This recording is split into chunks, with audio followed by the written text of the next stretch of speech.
দেখেন না আহার সময় কি মোটা একটা বান্ডিল নিয়ে এসেছিলাম, এখন কেমন চিকন একটা বান্ডিল হয়ে গেছে। তার উপরে গ্রাম থেকে তো নতুন টাকা আনার কোনো সুযোগ নেই, কারণ আমি যা আসলে সবকিছু তো পয়সা দিছি। আর তোমার তো 2 দিন, তারপরের দিনই তো সকাল 7টার সময় আমার অফিস। ওরে চাকরিতে ঢুকবো, বেতন পামু, টাকা উড়ামু, খামু দামু, মজা করবো। আর কোনো চিন্তা আছে নাকি? এই চিকন বান্ডিল আমার আগের মতো মোটা বান্ডিল নেই। ওই যাবো না ভাই আমি আসছি ভাই, চাকরির জন্য আসছি। এতক্ষণ ধরে বলে আসতেছি এই অফিসে কোনো চাকরি সার্কুলার দেওয়া হয় নাই। এই অফিসেই তো ভাই আমি আর আইছিলাম ভাই। কিন্তু আমরা নতুন করে আসছি, যারা আগে ছিল তারা অলরেডি চলে গেছে। কি কোন চলে গেছে? আমি টাকা দিছি না।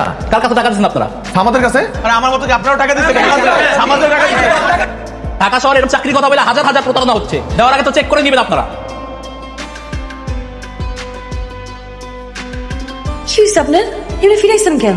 কি হাসি খুশি একটা মানুষ বাসা থেকে বাইরে হইলো, এত তাড়াতাড়ি ফিরে এলো? কি হয়েছে আমার কর না? কি হয়েছে আমার কর? আমার কিন্তু চিন্তা হইতেছে, বিয়ে করতে গিয়ে এখন পর্যন্ত কিন্তু আপনার এই অবস্থা আমি দেখি নাই। কারণ তো আছেন, কি হয়েছে কর না?